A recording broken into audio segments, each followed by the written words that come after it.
It's time for AggroChat, the official podcast of the Tales of the Aggronaut blog and stalwart gaming community, where we talk about stuff and things, and the stuff about the things, and sometimes gaming. I'm Belghast, and let's start the show. Hey folks, it's that time again. Time for another episode of AggroChat. This is episode 505. Tonight I'm joined by Ammo. Hello. Ashgar. HTTP version not supported. Grace. Hello. Kodra. 'Tis the season. And Tam. It's so quiet in my house.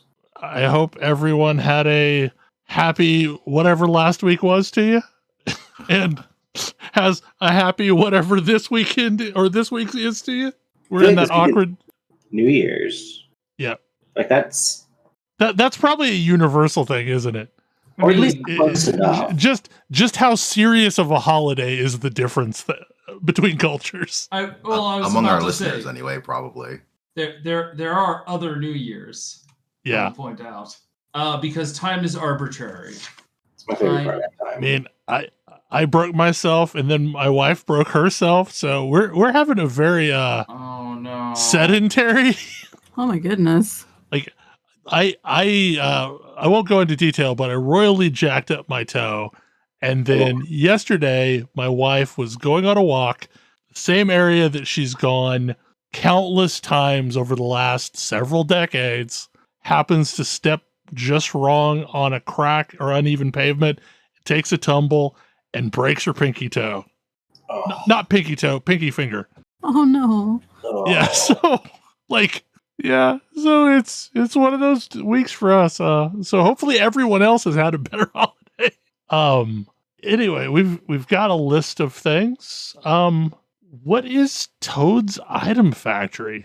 So Toad's Item Factory is a mini game in Mario Party Jamboree, and the idea here is you have two Joy-Cons which are doing motion controls, and both Joy-Cons are going to two different sets of widgets in the stage. And you have a marble that comes out of a pipe, and you are trying to guide it to another pipe. And other than that, it's like marble physics puzzle platformer with motion controls. My son really wanted to play this and got Mario Party Jamboree for Christmas. So we did that, and we beat it. And boy, that is an experience, trying to work together with a kid to get these done in perfect time. And I was like, man, this seems like a game that would be hilarious to watch somebody speedrun. And it turns out that I don't think even speedrunners are silly enough to really dedicate the time needed for this one. Because I haven't found many people speedrunning it yet. This gives me Gyromite vibes. I could believe that, yeah. You have things that go up and down. You have things that twist around an axis point. You have turbines that you can spin your controller to cause them to spin. The best is the levels where you are controlling multiple different widgets with the same controller, and have to quickly adjust your brain from, I am making this thing move left to right, to I am making this thing rotate around 180 degrees. How long are the levels? How good are you? I think we spent I want to say we spent a good. They are all one screen levels. Let me put it that way. That's what I meant. Is this a single screen that you can see all on the screen at once? It is a single screen. You can see the entire screen at once. There are 30 screens in the game. I assume of wildly varying degrees of difficulty. Yes. So do multiple people have to coordinate to get it where it needs to go? So it depends on how many people you have holding. There are two Joy-Cons. You can have one person holding both Joy-Cons, or you can have two people holding one Joy-Con each. kind of works well that way, actually. Yeah. We were doing it with two of us holding one Joy-Con, and I think I'm going to mostly say that was better. There were definitely some moments where we had to switch who was holding which Joy-Con just because there were some very precise moves that were required. Because it's very much obeying laws of momentum. And so if you move the Joy-Con fast, the widget moves fast, and that gives more movement to the ball. So some very fine tuning there. Uh-huh. I mean, hopefully nobody cried in the end, so it was a success. No, nobody cried in the end. And I made it through. It was a success. It was shockingly fun. I don't need to do it again. You can mark that off your resume. Okay, I assume this is 9 sols, as in days. Maybe. Mm-hmm. Couldn't tell you. Okay. This game has been on my wish list for a while, so I picked it up because it was on sale. My default assumption is that Ash turned me onto it. That's not likely, actually. It's I was probably about Kodra. to say, I might have mentioned it to you. Possibly. Because I have played this. It's definitely got. It's a platformer in the. Explore action. Yes. Style, and is like I like its kind of samurai aesthetic. I definitely enjoy that particular part of it. It's interesting. I want to like it more than I do. I am there with you. Which is a weird place to be. I feel like I can at least start to explain my discomfort with this game. Is that in most of these games, like, I kind of want to be moving through space. Like, I want to be able to get from point A to point B in a reasonable method. And in this game, because the combat is so focused on reactivity, like, if you are going to fight something along the way, mostly it requires you to stop and, like, handle that combat encounter. I mean, this game has 2 major influences. The really obvious one is Hollow Knight, and the other, also really obvious once you played it at all, is Sekiro. Yes. Mm-hmm. It's cool, but not fun. And that's a weird place to be. Because there's a couple of moments where I was like, oh, that feels really cool. But like visuals are incredible. I love the visuals. Yup. But yeah, like, it feels like death by 1,000 cuts. It's like, it's a little bit too long in between checkpoints and a little bit too, it forces you to stop and fight and like be involved in fighting. But the fighting is not like, the fighting feels very samey, at least at first. Mm-hmm. So it's like, you're making me stop and fight because the spaces aren't really big enough and the enemies are too aggressive for you to evade. Yes. But the fighting isn't quite engaging enough. There's a little bit too much waiting for your enemy to do something so that you can react back at them. Yeah, it reminds me of the first Assassin's Creed. Yes. Yeah, very much. Yes. Where which had a very similar problem of, if there are enemies to fight, you will have to fight them, and also you spend too long. You can't go on the offensive because getting hit by an enemy is too bad for you. Yeah, these games need, like, I wonder if this is just adding one too many buttons to these games, but these games need something that is like provoke an attack. Like, if you're going to make me be this reactive, like, you need to let me control the timing of when my opponent attacks me. Ghost of Tsushima did that perfectly. See, I would go the other way. If you are making a strike and your damage box collides with the enemy's damage box, you parry. That's a little funny because that is how parrying works in Hollow Knight. That is how Right. I think Hollow Knight's parry system, like I think Hollow Knight's parry system is underused. Like you can I think Hollow Knight's parry system is not a necessary part of its combat, but it's really cool. Yeah, exactly. Yeah, like it's totally unnecessary and it's really cool and works well.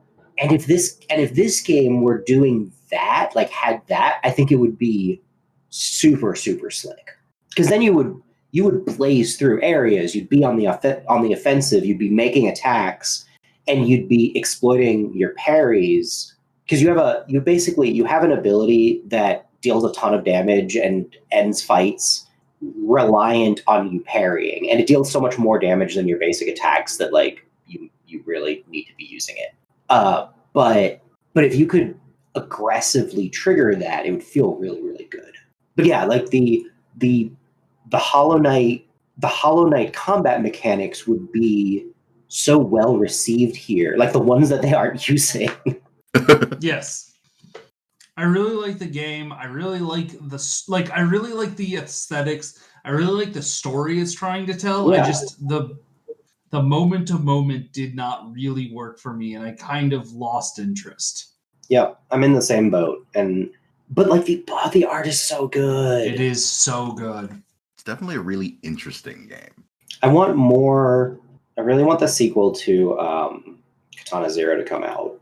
Oh yeah, I did like Katana Zero a lot. I just really enjoy these like Ronin-y, action platformers. I thought they made a second game, but I don't see any evidence of that. I mean, I don't even remember. Have you played The Messenger? Yeah. I don't know if that fits the bill, but I don't remember it. it's but more like, Ninja Gaiden than. Yeah. I know I'm very excited for a new Ninja Gaiden that looks amazing. But yeah, I definitely understand. Like this was a big. The thing is with Nine Souls is it definitely looks like a game directly up my alley, and it turns out that like trying to figure out all of the various things that made Hollow Knight dig so deep into my brain, it was juggling more plates than I properly recognized. Yeah, like Hollow Knight is a game that is doing enough stuff that I'm interested in playing it, even though it has some like real deal breakers for me. I will say my problem with Nine Souls is I keep confusing it with the other extremely Asian-inspired Metroidvania that came out this year, Path of the Steel Lotus. Ooh. Like the setting is not at all similar. This is more like Ori than Hollow Knight, but also that might be a good thing to some people. A lot of people actually. Like movement is definitely the thing in this game. Do I run around with a katana? No, you run around with a staff. I'm sorry. That's actually almost as good. I'll have to check this out. What is this game called? B-O, Path of the Steel Lotus. Path of the Teal Lotus. Aha. Teal Lotus and Steel Lotus, very different things. Yeah, slightly. But yeah, it was. I want more games in that aesthetic. It's such This is such a unique looking game. It is, and it's gorgeous, and the movement is great. And like the animations are great. Why am I a cat? I don't know. I'm some kind of cat samurai. I don't really understand it. Whatever. So I want it to be noted that I didn't put the PoE2 in-game topic on the list. Yeah, no, that was me. We need to talk about it. Yeah. I mean, I don't know. So I am in tier 1 maps right now. And I think I'm going to be done because I got to a map that was like, oh, this, like, either my build is wrong or, like, I don't want to play this game. I can't tell which is true, but I did the Forge map. That's a miserable map. Yeah, okay. It made me miserable. It made me quit playing this game. Like, that's the one that's got the boss on a time limit as the final boss of it, right? No, I don't think so. I didn't get to any sort of time limit. It's the one that has the like you're the giant with the knife that you're fighting on a circular platform. If there's a time limit to that one, I don't know. No. Okay, yeah. No, because I don't know if there's a time limit because I had all of my health, I had all of my defenses up and ready to go. He hit me once, I died after I'd spent, like about 25 minutes clearing through this map. And Yeah. what's the response I have? Spend another 25 minutes to clear through that map and hope you don't die a second time to this very long boss fight that will one-shot you. Yeah, and I think the state of that boss fight is just bugged right now. Because that one, he deals way more damage than he should with that stupid knife attack. It's not well messaged either. Like, No, that's the it's thing. not. It's Their just, messaging is not very good. Like, that was a bad messaged fight in the campaign in Act 2 either way. It was barely forgivable in the campaign when I had a checkpoint right next to that fight. And I could go back and continue. Like, I could die and be like, okay, let me make a micro adjust. Let me learn from my mistake. Let me learn from my mistake. This game is not about learning from your mistakes. It's about knowing all of the boss fights perfectly before you start playing the game. Yes, unfortunately, that is kind of the problem that I have with one portal maps. Like, And that is the the worst ascendancy thing. system. Yeah, the instancy system is awful too. Hey, you are making a game that is so clearly inspired by your desire to be considered serious, like From Software is considered serious. Maybe learn some of the, like, From Software is not this punishing with any of its designs. Like, From Software is just coddling their players compared to what's going on in PoE 2.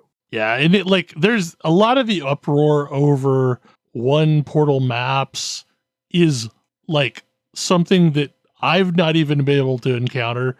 I've not found any of them, but apparently you can play for 20 hours straight mapping and never see one of the citadels required to fight the Uber boss.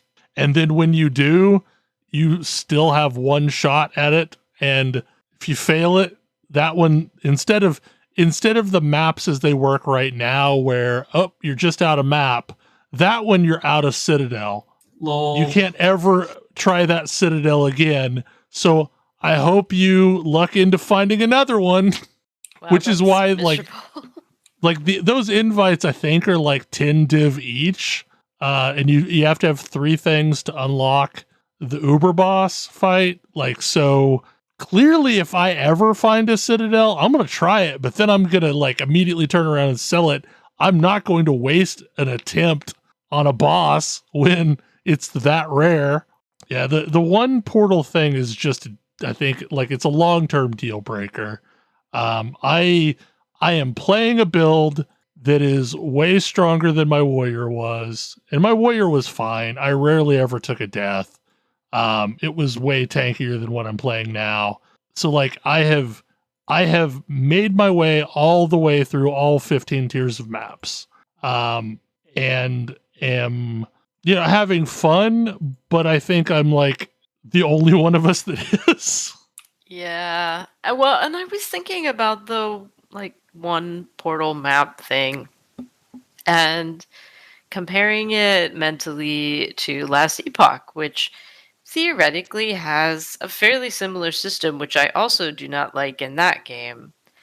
But the thing that I think makes it feel less miserable, well, a couple things. One is there's no map currency that I need to unlock. So if I die and I have to try again, I just try again. That's fine. But the other thing in Last Epoch that is not in PoE 2 is that when you're running those maps, you're tailoring the gear you're chasing. You have a pretty specific, tangible reward that you're chasing. And yeah, it feels crappy when you die and you lose the reward.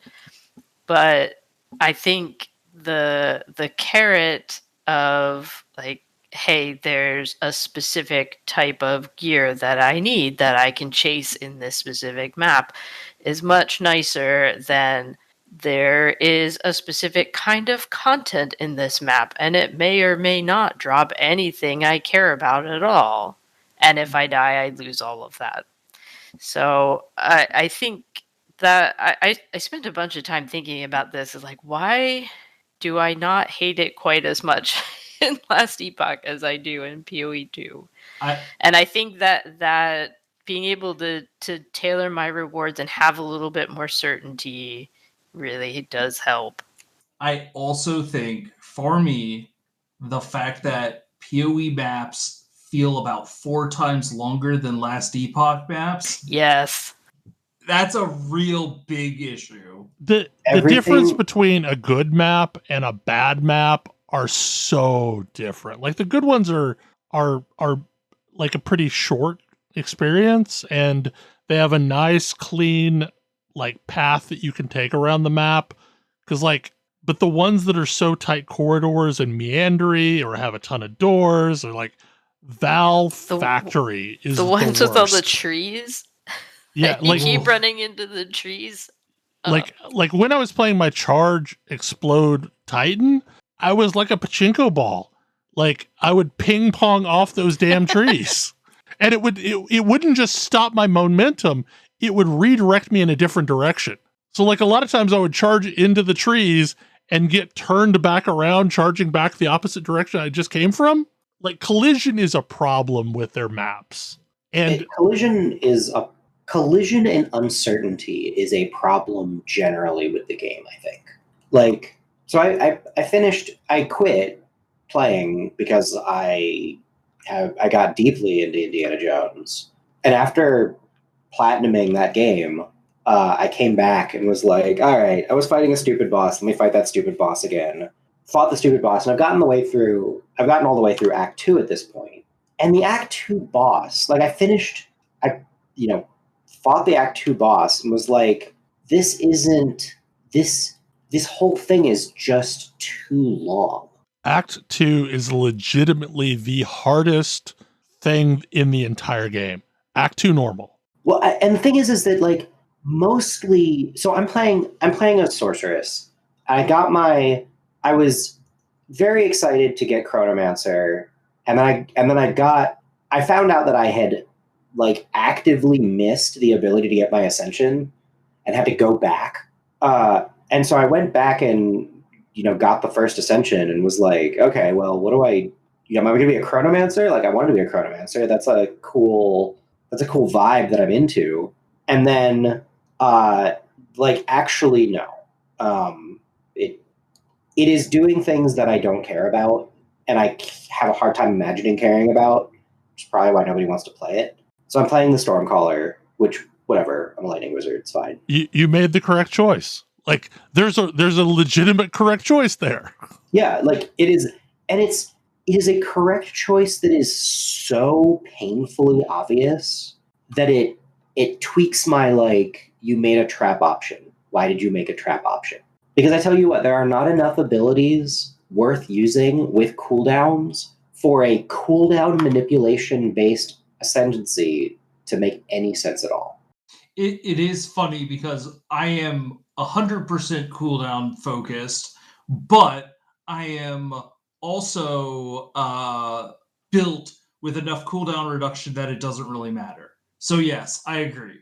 Yeah, well, and the other thing is like, okay, so lightning wizard, I do lightning things. One of the most important things for me to do is keep enemies at bay. There are no tools to do this. Yeah, like you only have electrocution, but it's not that great. There are spells that purport to do this, but they don't. They are unreliable.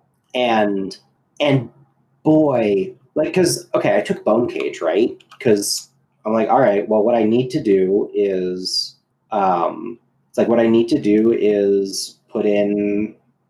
have some way of stopping enemies from reaching me for a moment. It seems fine.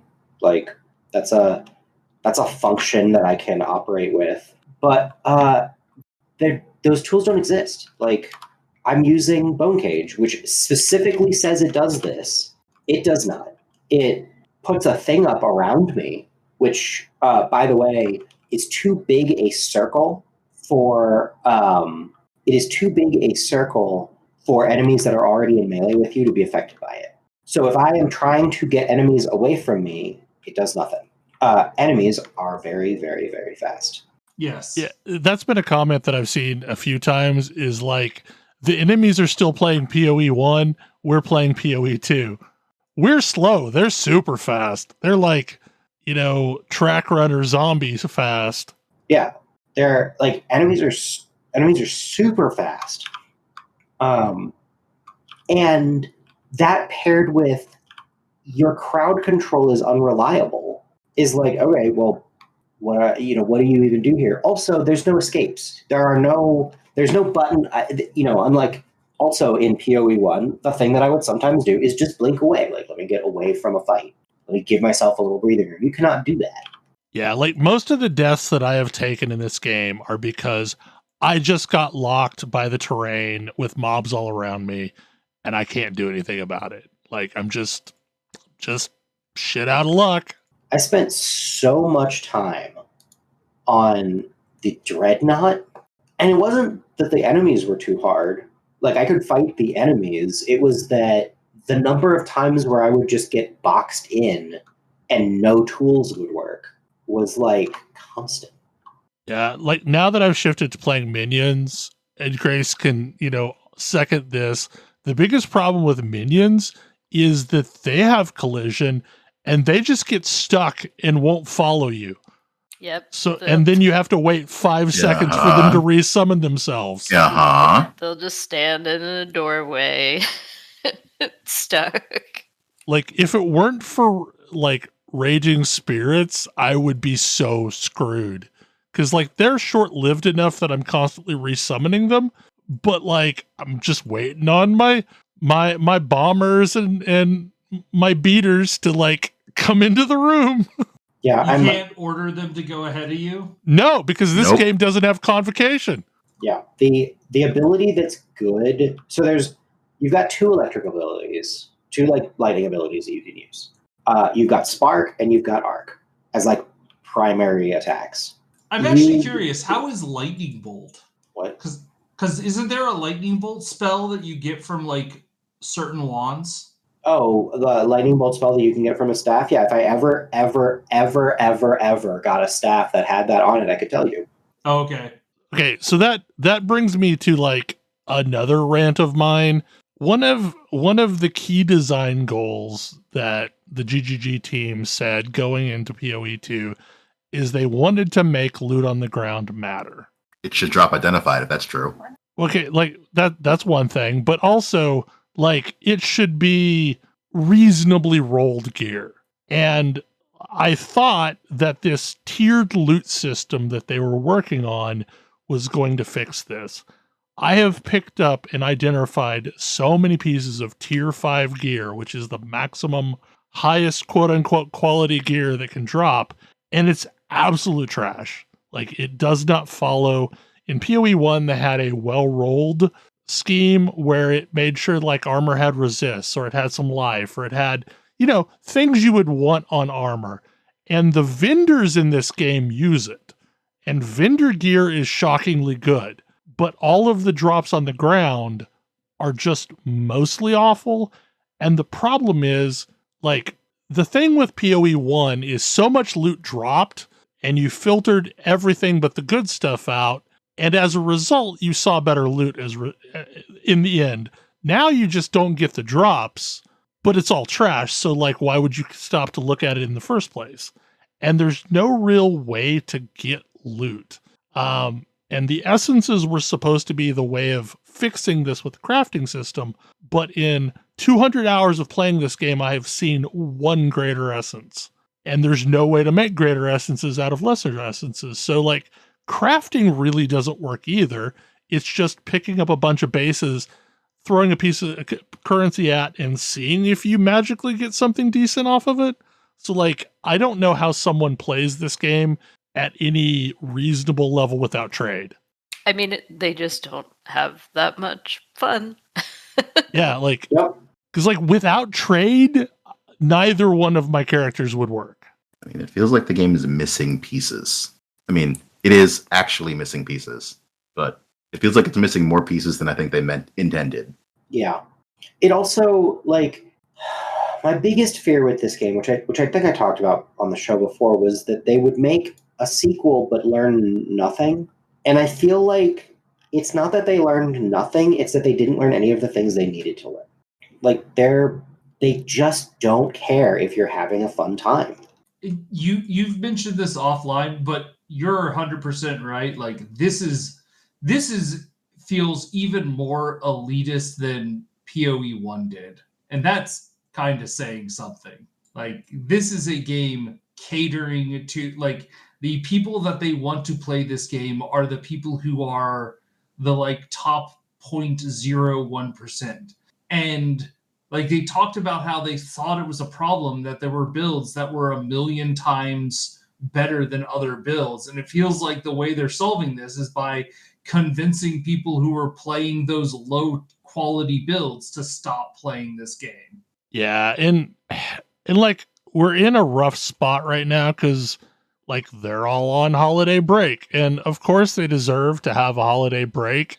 But also, like, there's a ton of glaring issues right now. There's essentially 4 viable builds in the game, and if you're not playing one of them, you're having a bad time. Well, It's happened to Stellaris too. Like the putting out a major patch and then going on break it's got problems. Like, they did some triaging and like helped a few things, but it really only helped the people that were already had a build underneath them and were functional. Yeah, I have to say, if I'm not going to critique them for not working over the break. I don't think they should. I'm going to critique them for their prioritization. What were their priorities to solve when they were working on this game?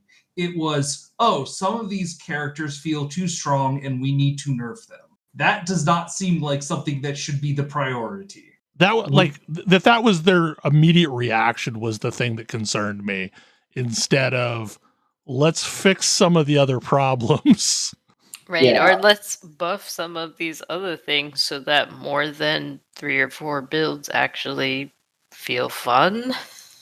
And like I basically lucked into one of the, I think it's one of the 4 builds that are good. Yes. Lightning Storm Weaver is one of the 4 powerful builds right now. Yeah. And like, I tell you what, how many hours have I put into this game? Just because I want to be accurate. I've put almost 20 hours into this game, and my build is not online or close.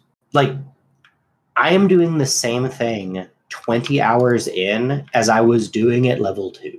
Yeah, like I was too stubborn to give up on the Titan for the longest time, and I made it into mapping, and I was mapping okay. It was just drudgery because it was so slow, and I had landed on a build accidentally that worked pretty well, and then it got a big nerf. Yeah. Because like there was an unintended interaction happening where armor explosion was triggering too many times. However, that was the thing that made the build feel fun. And when it was quote unquote fixed, it just sucked at that point. And like there were ways to fix it, but like it required way too much time and way too much gear to manage this thing that was fun like yesterday, but then as of this patch, it's awful. And I just re-rolled. Like I decided, okay, I'm going to play a minion character. And then my minion character was so powerful, and it was a night and day difference to leveling warrior. Like everything that sucked playing a warrior was just a cakewalk as minions. And next thing I know, I'm through the normal campaign. And then a few days later, I'm through the cruel campaign and I'm mapping, and I have immediately lapped my warrior in the progress it had made that took weeks to get there. So like, yeah, like it felt bad.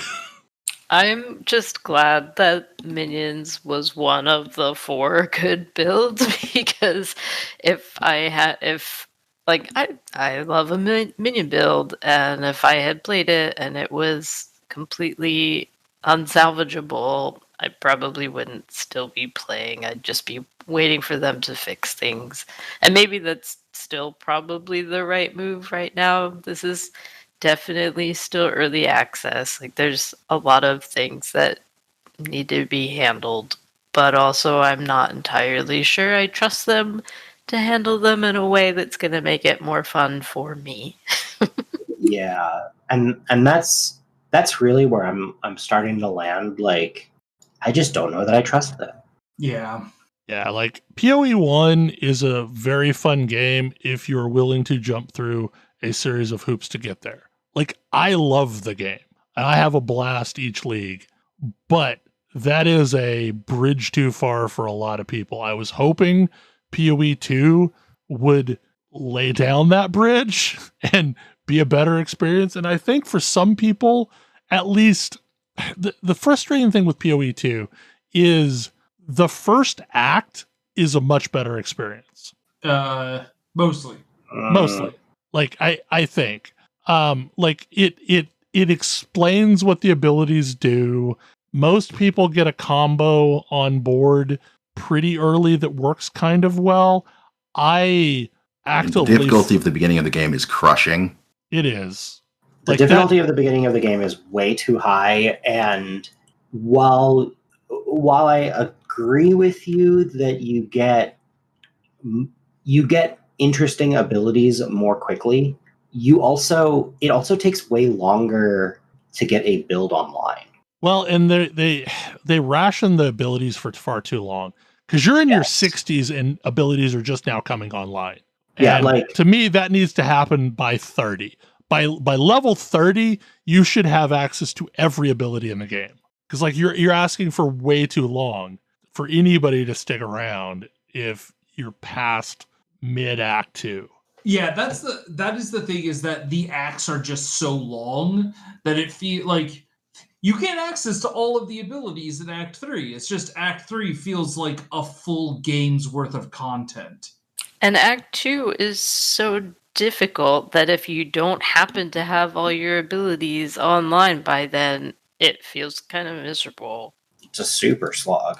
Like I had serious problems. Like I think I went through the cycle faster than y'all reached there.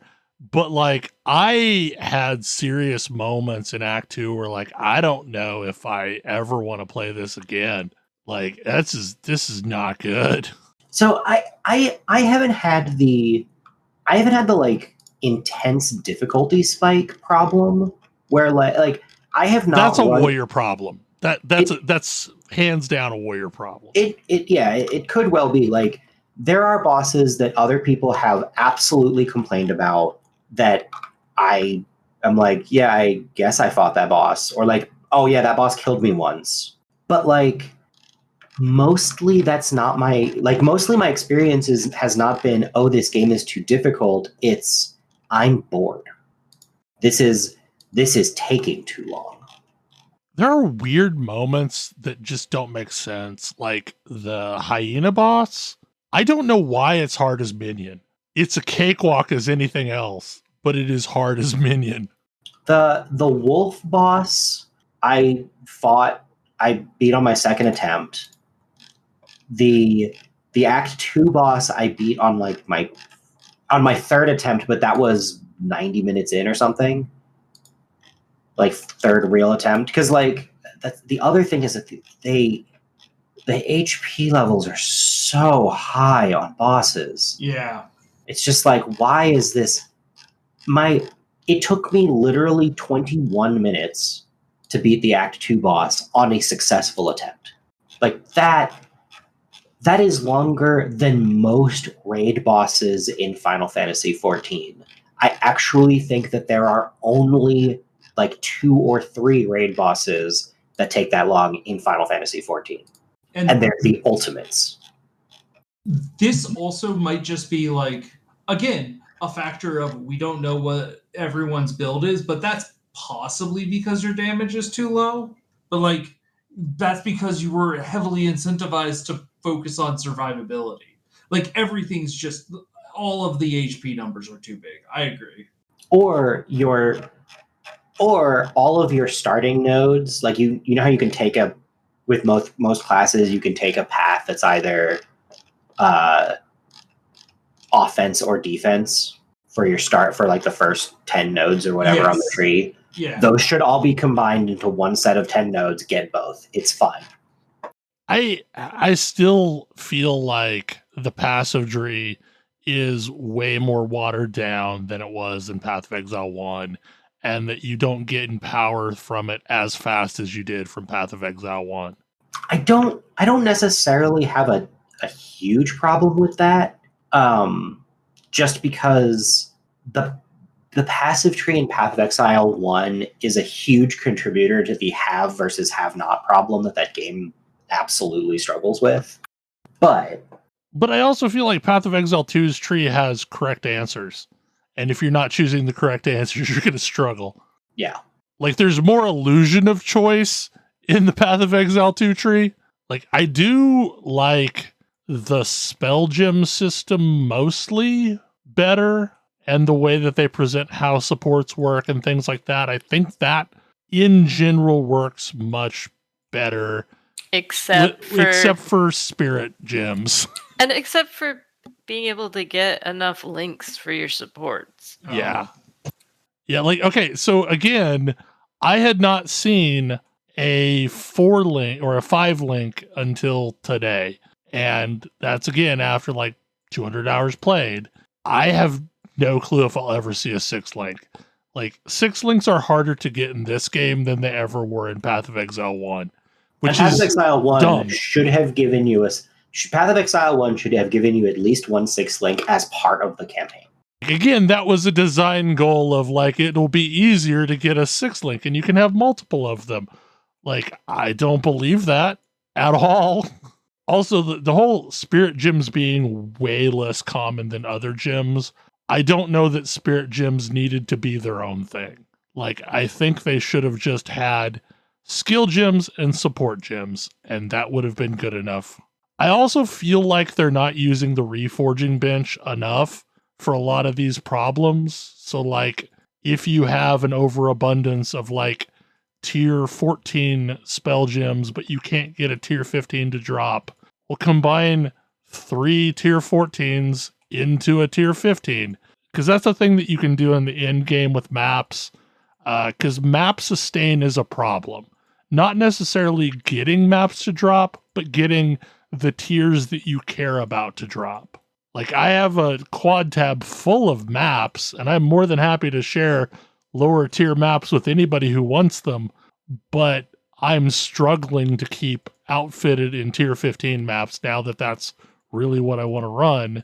And in theory, if I wanted to be destructive about it, I should be combining every lower tier map up to a tier 15, slowly losing, at a 3-to-1 each tier. But also I feel like that might be an answer to problems like the whole, jeweler's orbs that give 5 and 6 links don't exist. Well, what if you took, 3 of the, jeweler's orb that lets you have 4 sockets and combined it up into a 5-socket one, or took 3 of those to combine it up into a 6-socket one, so that at least the things that you're seeing dropping have some benefit rather than hoping for this unobtainium to drop. The other problem that is very much a first world endgame only problem that I'm having is that at this point I have nothing to spend gold on. I have over 1 million gold. It's just stacking up. There's nothing for me to do with it right now. Like, sure, it's a needed resource if you need to respec anything, but once you have a build online, there's just nothing to spend gold on. And if they had vendors that like rarely sold some of these things that you can't get a hold of, that might be decent. Isn't it supposed to be like what? And this is because I don't understand exactly how it works, but isn't this like the price of doing business and currency exchange? Yeah, but the prices are like, I don't need this much gold to do the currency exchange. I don't have that many. I don't need to do that many currency changes. Like, I was one of the things that did endear me somewhat to this game was that I, through my own power, on a build that wasn't really coming together, I could go and respec. right. And I feel like that's super important. And they had to lower the respec costs to make it so average person could afford to respec. So like that was a good thing. But there also needs to be a gold sink at the end for you to actually be able to use your gold to something. Because otherwise, why? Like, nothing feels worse at the end game than seeing large piles of gold drop.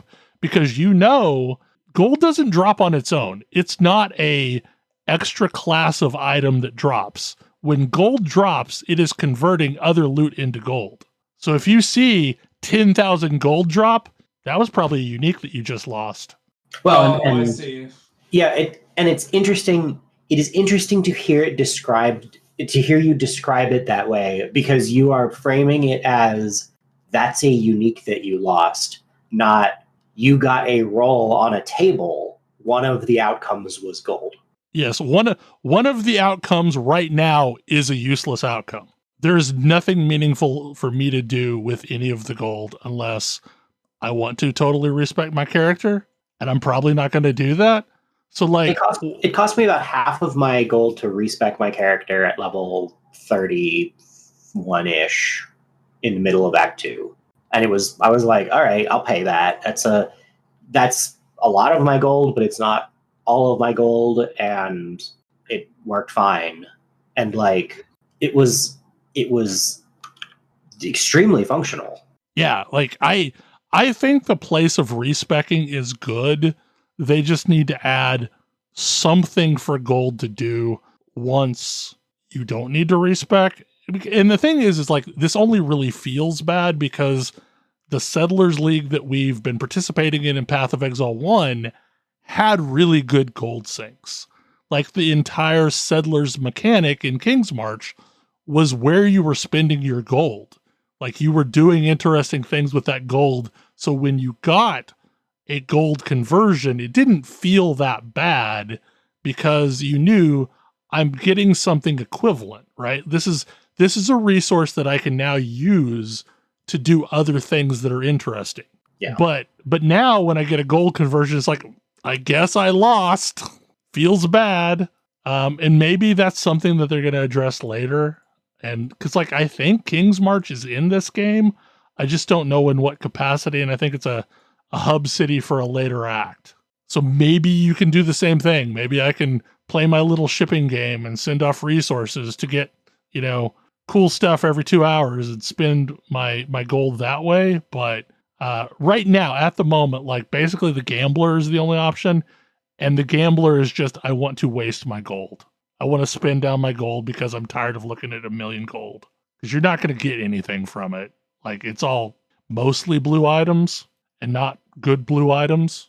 But again, like this is a first world problem that only affects people that are way more progressed than most people are. Because like, I don't know that the majority of my friends, like just isolating this group of people in this podcast, even among my other friends that decided I'm going to try PoE too, I don't know that most of them are through the campaign, even on the first time. Yeah. Like, I think they bailed out somewhere along the way.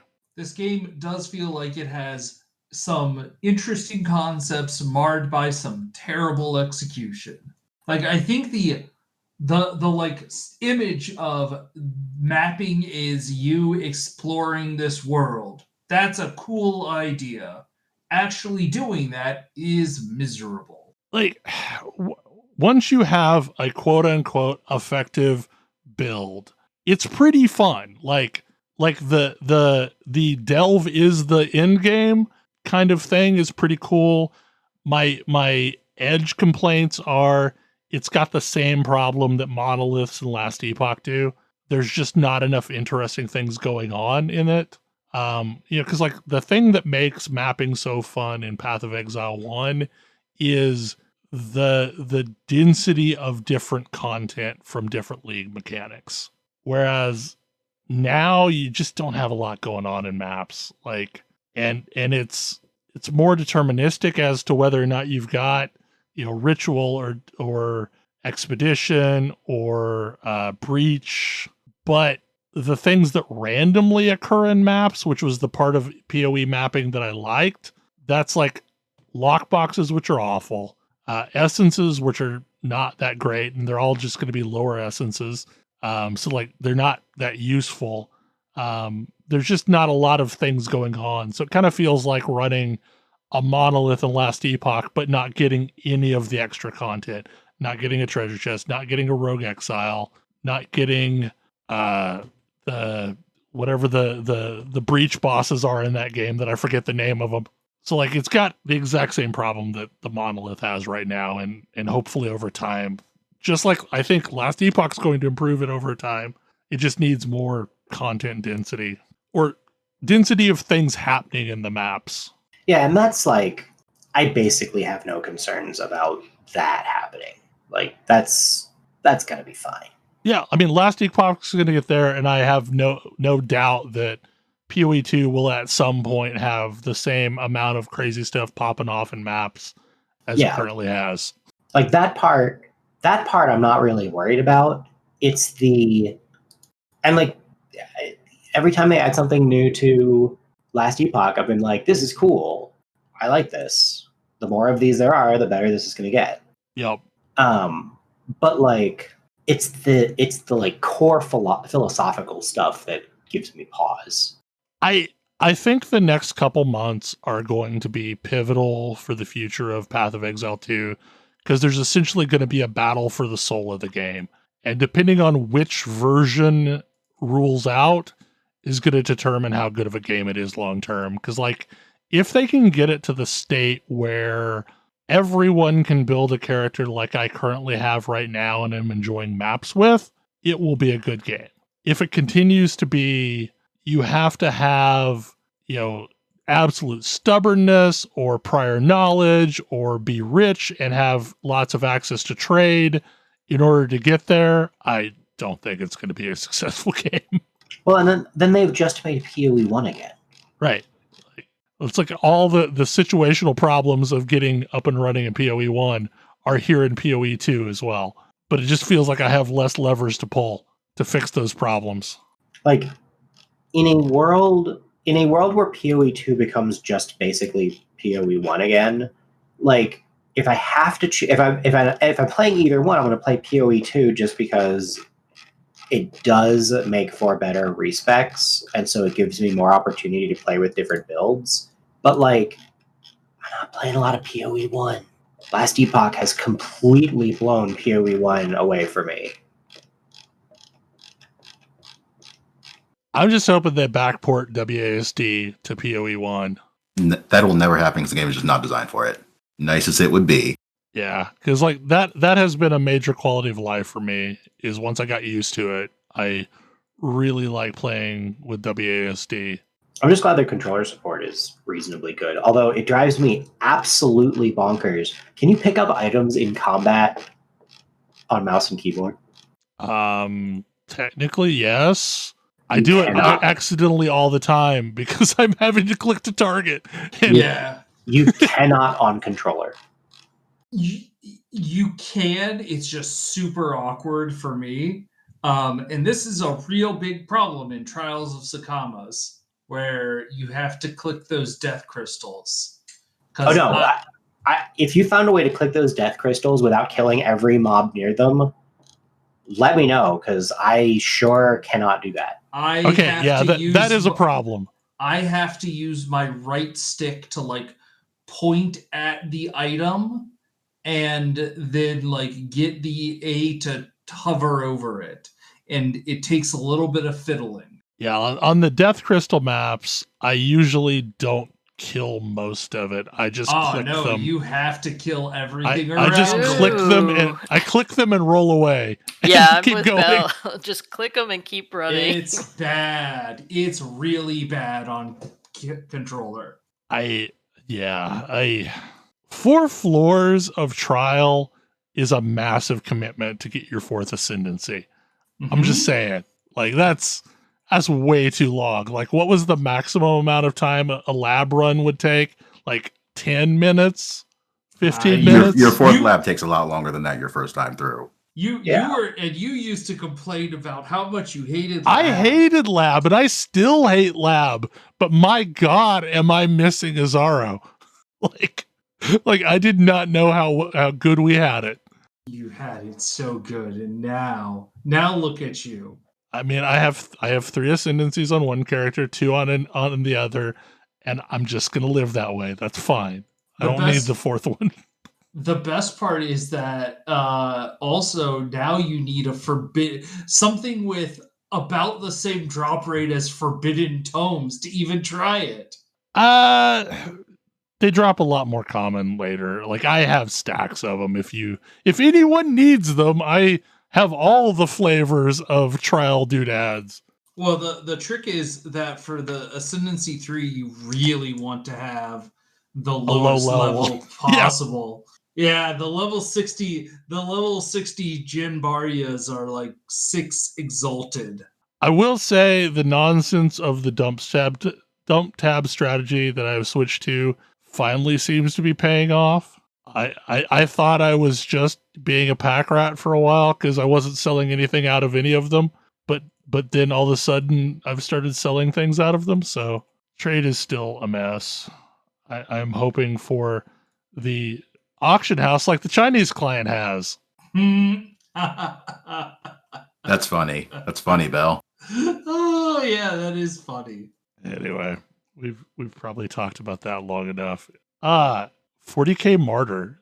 Speaking of other ARPGs. Yeah, so while I was struggling and miserable in Path of Exile 2, I was talking to Tam and saying, you know what setting would really actually be great for an ARPG? 40k. Because the world already sucks, and that does seem to be the thing that you do in ARPGs. And the stories are absolutely ridiculous, which fits with an ARPG.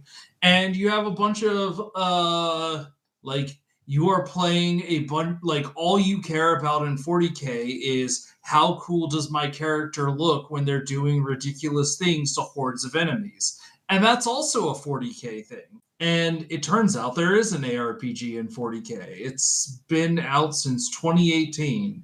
Yep. It's called Warhammer 40k Martyr. And apparently now there's a version called Prophecy. I don't fully understand all of this. There's a bunch of optional DLC for this thing. As well as do you want to play a Sister of Battle? Then sweet. Give us some money. You can play a fully fleshed out Sister of Battle all the way through the game. It's all pretty cheap right now. I got all of the DLC and the base game for $30. Okay, I need to go look because last time I checked, it was kind of expensive. Because I wouldn't mind playing some of the other characters. I am playing as somebody the idea is everyone is an Inquisitor from various backgrounds in the Imperium, which means you're the worst people in the Imperium. You are an Inquisitor. Nobody likes the Inquisition. But I am an Inquisitor whose background was from Adeptus Mechanicus, and that means that I am was super heretic. Was on the path to being a tech priest. Oh, yeah, and I've already made my first moral choice, and they don't call it heresy, they call it radical in this game. I'm radical. But, the story they are telling is doing the black humor that I kind of I want from 40k. Sometimes it doesn't come across to me. This one definitely does. it starts with like your comms partner for the beginning of the game is your ship's like machine spirit, and they are just so sarcastic and so bleak, and it's very funny at watching them snipe back at you as you're like trying to investigate this thing. All of the different characters actually have their own intro stories as well, which I thought was interesting. Like I am investigating a old heretic, Uther Tiberius, who was drummed out of the Imperium and branded a heretic, because I'm looking for all of his research because I need to understand what he knew. And like, I'm on a planet trying to find this research and whatnot. Whereas like, I believe if you play a psyker, you're just like commandeering somebody's vessel, doing something completely different. It's a perfectly reasonable ARPG so far, and like I walk around and I have two mechanical drones that follow me, and I have a turret that I can airdrop in on people, and like it makes big shooty noises. It's a lot of fun. It's a little bit of a slow start, but like not frustratingly so. There was one mission, it was like either the 5th or the 6th mission that kind of annoyed me when I first tried it.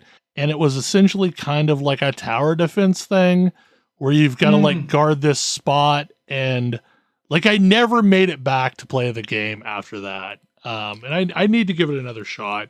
Oh yeah, I did do that. But I also am very good at tower defense because I can drop turrets down. I just like, I need to just go down the pipes and like leave the people in the middle alone and just go kill the people that are coming out. I think that was what I should have done. But I just never went back and did it. Yeah, we might have both had tower defense missions that were doing different things also, because again, all of the stories are slightly different. I was protecting a synthesized the Martyr, the synthesis of a human and machine spirit, which they are quick to tell me is not abominable intelligence or AI. Very important. Because that's what you like, your character first assumes when speaking to them that they are talking to AI, and they're like, this is heresy, I must destroy you immediately. It's like, I am not. And they're like, no, I'm not AI. I'm just a disembodied human combined with a machine spirit. It's like, no, that's even bad. That's so much better. For some reason, I don't understand 40k lore. It's not. You're not saying anything. Like that's. I love the Adeptus Mechanicus folks in Space Marine 2. Oh man, they were so good. Like Hilarious and Rogue Trader too. They so do not care if you live or die. I feel like the entirety of the Empire is basically just like two viewpoints that are competing that both view each other as heretical. So there was definitely this moment at the very beginning where like you have a retinue that has gone ahead on this planet to try and survey and figure out what's going on, because like you have influence over people. Great. As soon as you land on the planet, you discover that everyone in your retinue is dead, and the machine spirit's like, wow, those people get to experience blessed oblivion. How lucky for them. Instead, I'm here forced to serve you. I wish I could experience that blessed oblivion. I'm like, wow, this is terrible. Everyone here is terrible. But yes, this is a 40k game. Yeah, like that's the thing. It's supposed to be terrible. It's supposed to be terrible in the right way to be funny, which is hard to do. Yes, it's from the country that brought you Red Dwarf. But yes, I think that it's a very reasonable ARPG. I'm even playing it with mouse and keyboard because it doesn't have controller support, which I am bummed by. It has controller support. Does it? You have to turn it on in options in the main menu. Oh my goodness. Yes. I will have to check this out again. And I thought it was weird when Dragon Age Inquisition was like that. This game is newer than Dragon Age by some years. Yes. It's still getting updates. Yep. Yeah, like I played it when it first came out and then really haven't revisited it since. And there's been so many updates. And also apparently they have a definitive edition, which is why everything is so cheap right now. Aha. Because like each one of those DLCs previously cost $20 to $30 a piece, and now they're just all lumped into the definitive edition. So it was kind of Crusader Kings priced for a bit. Oof. I mean, I guess if you have a small dedicated fan base, good for you. But yeah, definitive edition seems like a much more reasonable way to play this game. At some point, I think even this year or like next year, we're getting a Grim Dawn expansion. Okay. It has amused me how much Grim Dawn and Titan Quest have gotten expansions after they were like done. Yeah, Right. Grim Dawn has so much content. And there's Titan's Quest 2 coming out, so like that's a thing as well. Grim Dawn is like a shockingly good game. Nobody can argue with that. I have not played enough to argue with that. Yeah, like that game, like for a weird single player experience, like it's got in-game in spades. It's bizarre how much in-game there is. Star Citizen 4 Pyro event. So in other games that released major patches right before the holidays, Star Citizen actually released Pyro. Their new system is out. You can fly to a second star system in Star Citizen. The game is now like 3 times as big as it was before. Just like, casually tripled the playable area and content. Pyro is not really my milieu because the whole point is that it's like lawless and dangerous and something. And like in practice, it's whatever. Like, yes, it is doing the thing. I don't know that I super care about the system, but they've added a whole bunch, including a complete revamp of every ship component in the entire game, such that like outfitting your ship matters now. And there's just a ton to do that's interesting, including stuff that I wouldn't have thought is interesting, like cargo hauling. But there's definitely a lot more like this is doing something different intentionally, and there's a lot of small changes that I think are adding up to a coherent game. One of the big things is like mission payouts are a lot higher than they were before. By you mean orders of magnitude higher than they were before. And one of the places where that matters is now it doesn't feel like you've got to grind a bunch of missions to outfit yourself with some gear. Like you can do one mission and have a bunch of gear and it works. Like stuff works. You don't have to worry about it. You can play a bunch of different ways, and the game supports it with like mission content and just general functionality. And the changes they have made, you can sort of see where they're going from here. And it's really interesting to me to see like, oh, okay, this is the kind of game this is going to be. And that's actually pretty fun seeming. So I'm excited to see like, this was either going to be a big year for the game or a total wet fart. And it seems to be actually the good version of that.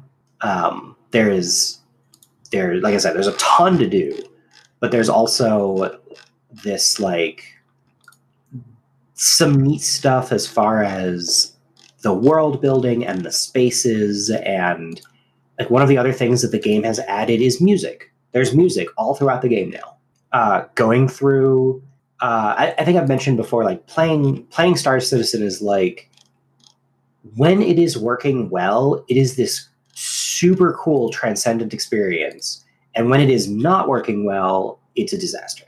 And it is getting more and more of the working well than disaster lately. And so, like, you know, while we've been recording, I've just been doing some cargo hauling, and it's chill, it's fun. Like, is it the most engaging? No, but it's chill. It's like, this is a cool thing to do while hanging out and chilling. Because NPCs, like, they added, what's this called? They added pathing on planet surfaces. So now you go to a place and there can be NPCs walking around. And this gets exciting because you can approach the game in a variety of different ways. Like, hey, you know, actually turns out if somebody's standing up in the air, you or standing out in the open rather, you can just shoot them with your ship. So maybe you do a couple of strafing runs. You can solve problems in a variety of different ways. It makes ground vehicles with guns much more interesting. So there's just a lot of like pieces of the game coming together in a way that I can sort of see the picture of the whole. I still think they need to figure out what they're going to do about PvP.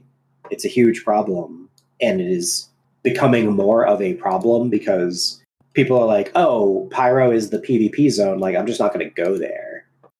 I was about to say, have they done something to make it so that Pyro is more lawless and the other zone is more lawful, and therefore, like, the other zone has protections from PvP?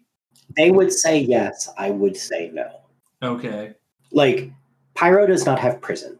Oh, okay. Like, you don't commit crimes and go to prison in Pyro. You take faction hits. You also take faction hits in Stanton, but they don't do anything yet.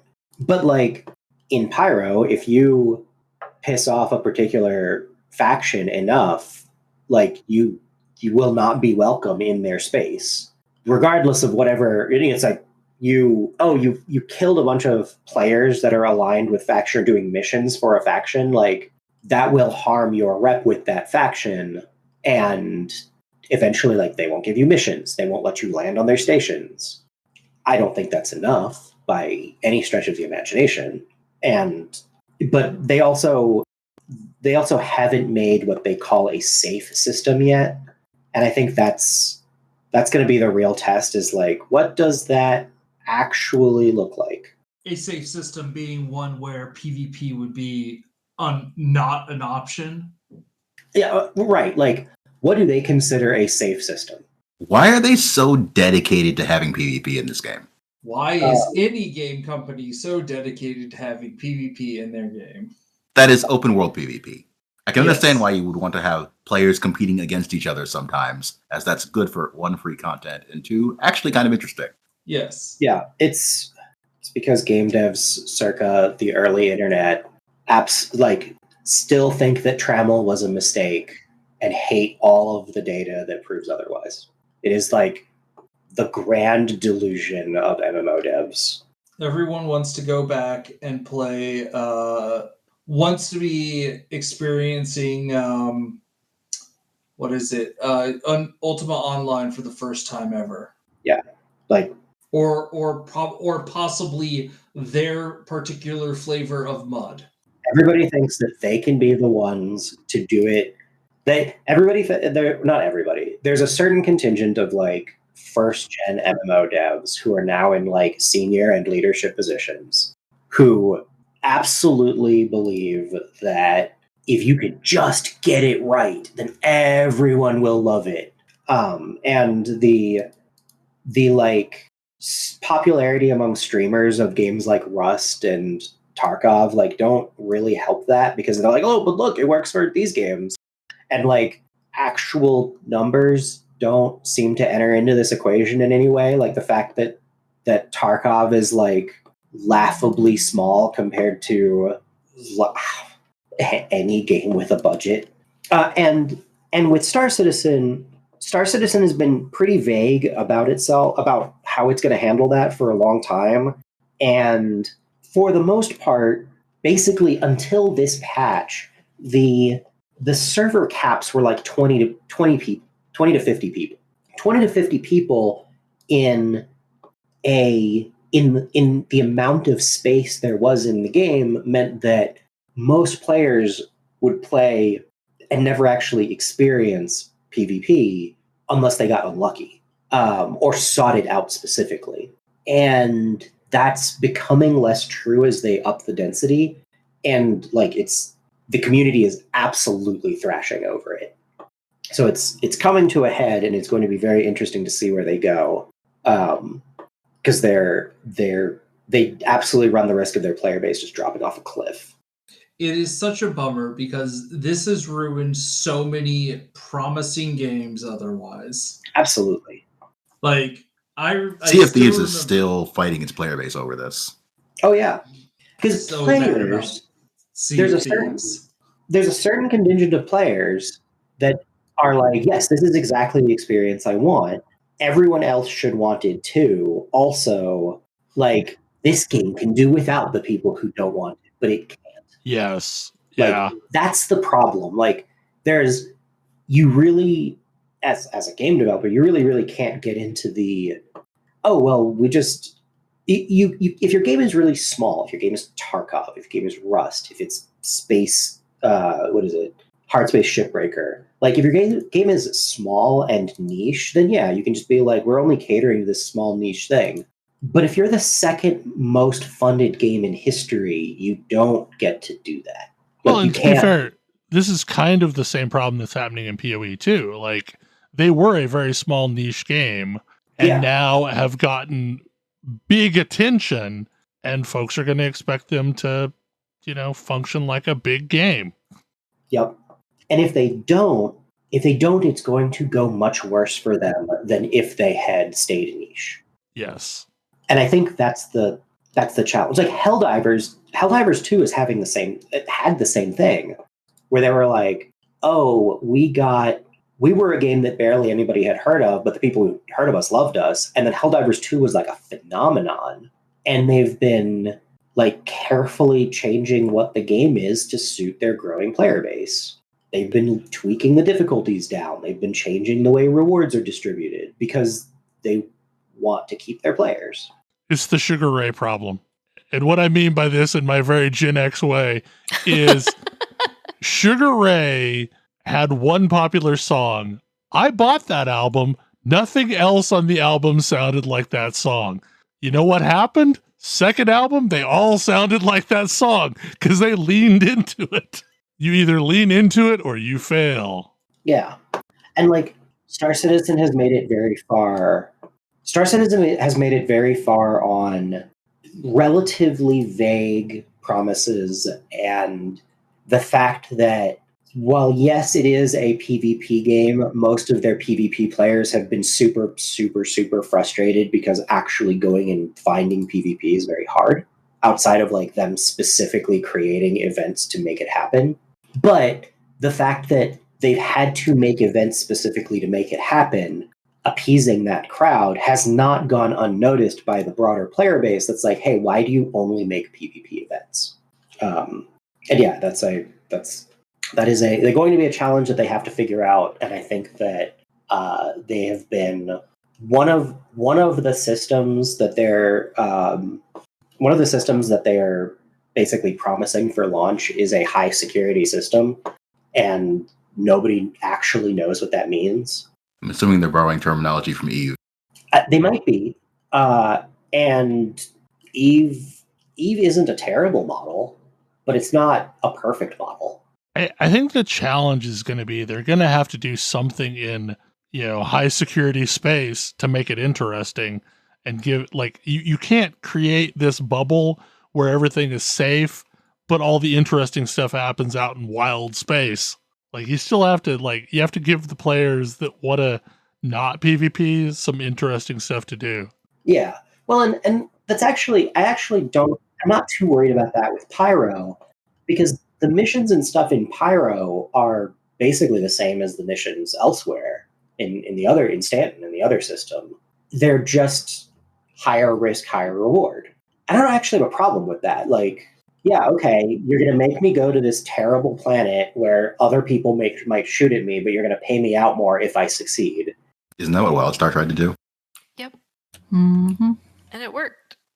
Yeah. And it's totally fine. Like, I have no problem with the super super high like, hey, this is like, yeah, you want to go in, it's the dark zone in Division.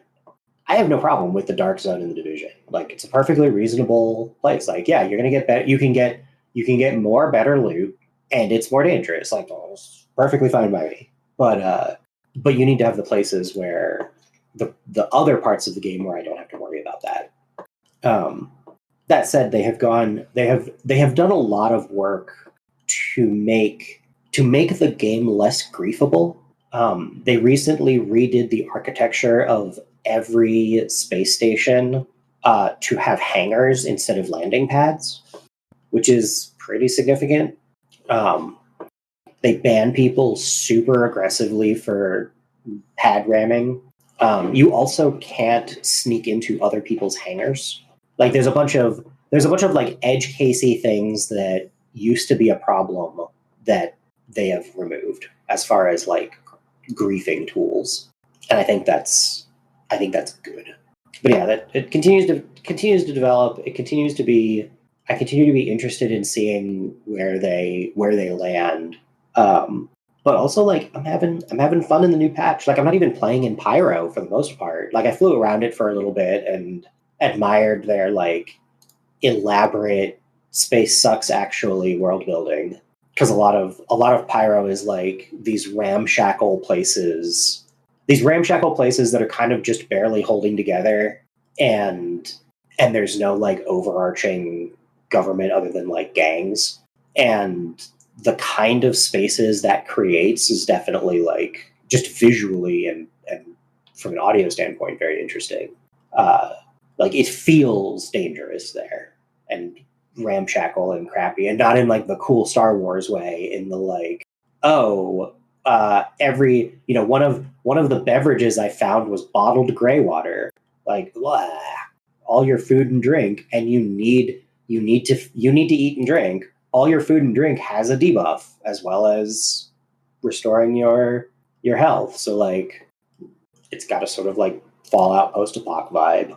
But also, PvP in Stanton is basically non-existent at this point.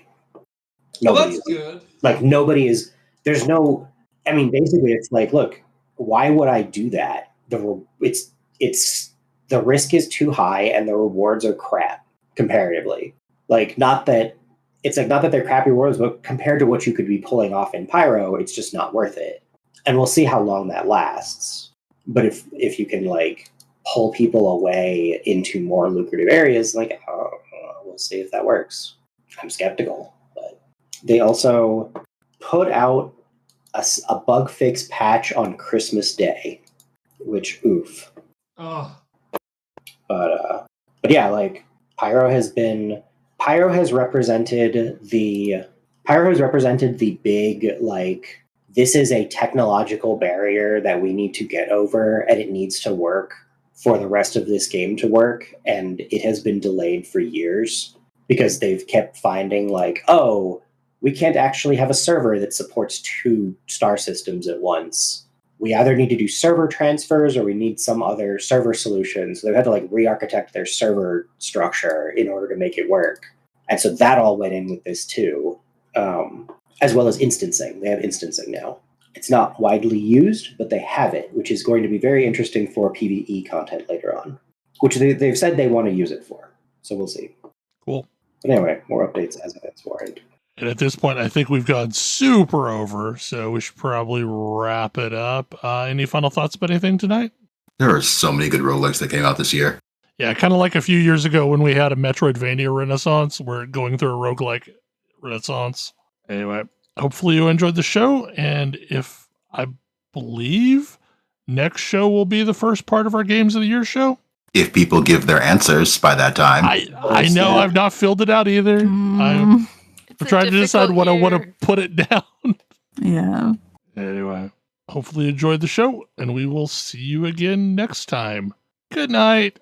Good night. Good night. Good night. Good night. See you.